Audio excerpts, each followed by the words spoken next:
নমস্কার, hobby of Sulekha ব্লগে প্রত্যেককে স্বাগত। আজকে দেখাবো হলুদ চাষ।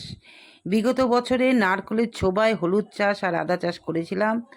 আজকে তোমাদের গ্রাউন্ডে হলুদ চাষ করেছি, কিভাবে করেছি, কি দিয়েছি না দিয়েছি সব কিছু বলছি। তো এই হচ্ছে নারকেলের ছোবার মধ্যে আদার হলুদ চাষ। কিছুদিন ছিল, এর কিটগুলো কিনে নিয়ে এসেছিলাম, তো সেগুলো বাড়িতে বেশ কিছুদিন রেখেছিলাম। মোটামুটি ট্যাগ বেরিয়ে গেছে, দেখো সপ্তমদা লাগাচ্ছে। আমার 1 নম্বর হেল্পার, মানে আমার বাগান তৈরির এই দাদাটা, উনি আসেন, এসে আমাকে কাজগুলো করে দেন। কীভাবে লাগাতে হয় দেখো, জাস্ট দেখে নাও দর্শক বন্ধু। আরেকজনও আছে, সে এসে পরিষ্কার করে।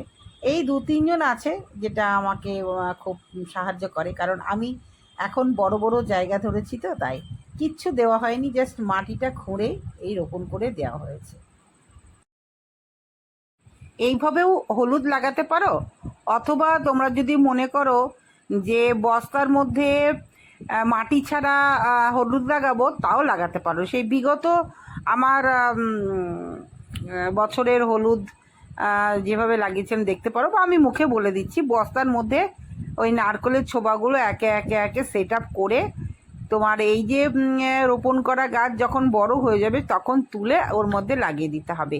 একটি মাত্র লাগিয়ে তার উপরে হালকা গোবর সার আর মাটি একটুখানি অল্প করে দিয়ে দিতে হবে, ব্যাস। খুবই ওজনে হালকা হবে এবং প্রচুর পরিমাণে ধরবে। বাগানে দেখো জাতীয় গাছ, এই নিয়ে আমার 3 বছর চাষ করা হলো। তো এবার আমি গ্রাউন্ডে চাষ করেছি, দেখো কিভাবে করেছি। একটা একটা করে জাস্ট রোপণ করে দিয়েছি। দেখতে খুব সুন্দর হয়েছে। মোটামুটি এদের চাষ করা এখনও 1 মাস হয়েছে কিনা অতটা আমার খেয়াল থাকে না, 1 মাসের মধ্যেই মনে হয়। তো কিনে নিয়ে এসে ঘরে রেখে দিয়েছিলাম। তো এগুলো চাষ করার সময় কি দিয়েছিলাম, এগুলো চাষ করার সময় কিছুই দিইনি, এমনি জাস্ট রোপণ করে দিয়েছি সারিবদ্ধভাবে। এবার একটু মাথা উঁচু করলে তখন সার দেওয়া হবে, অবশ্যই তোমাদের জানাবো।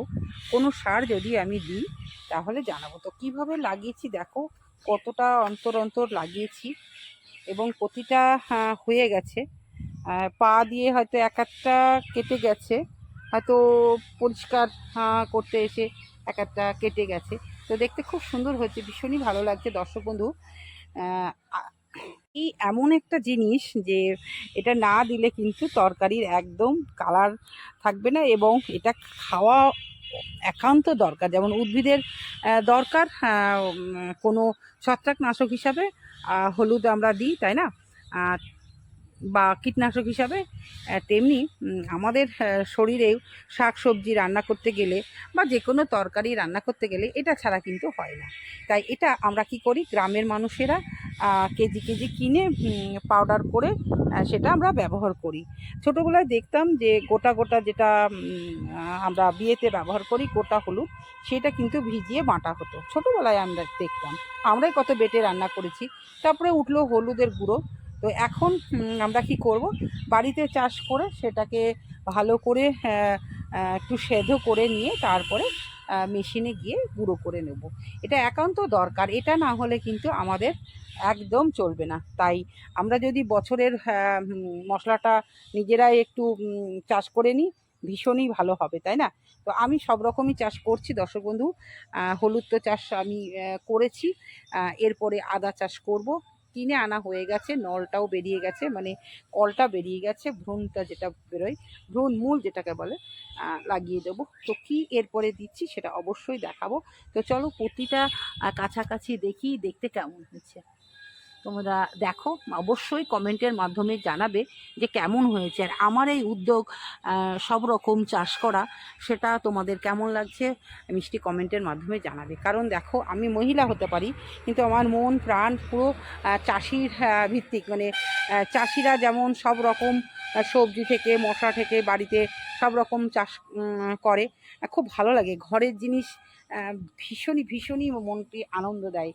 তার জন্যই আমি এগুলো করার চেষ্টা করছি। কত জায়গা পড়ে আছে, সেখানে জাস্ট একটু পুঁতে দিলেই তো হয়ে যাচ্ছে, রোপণ করে দিলেই হয়ে যাচ্ছে, কিচ্ছু লাগে না, একদম বিনা খরচে এদের খুব সুন্দর একটা হয়ে যাবে।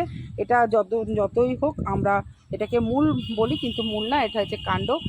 আদা, হলুদ, এরা সব, আলু, সব কাণ্ড, আমরা কিন্তু কাণ্ড খাচ্ছি। তো যাই হোক, এটা কোন মাসে তুলছি না তুলছি এখনও সময় আছে।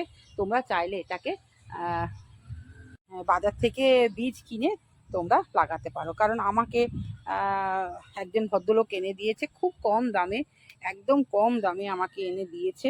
আমি মাত্র 3 কিলো লাগিয়েছি, তবে আমি যদি এখানে 6 কিলোও নিয়ে আসতাম তাও আমার হয়ে যেত, এটা ঠিক।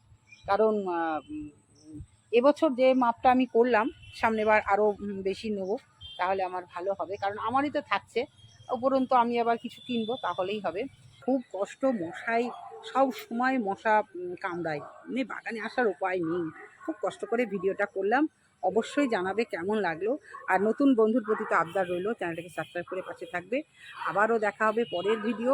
সব সময় একটা আপডেট দিচ্ছে হবি অফ সুলেখা, কোনটা কোন সময় লাগাবে এইটাই কিন্তু এই চ্যানেল থেকে পেয়ে যাবে, একদম পাক্কা।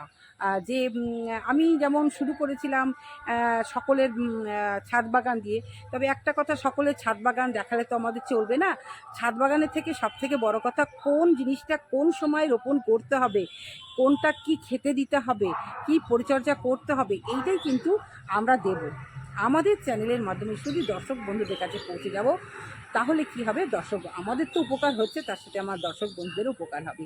এই জন্যেই কিন্তু হবি অফ সুলেখা আরও এগিয়ে যাচ্ছে, তোমাদের ভালোবাসা পাচ্ছে।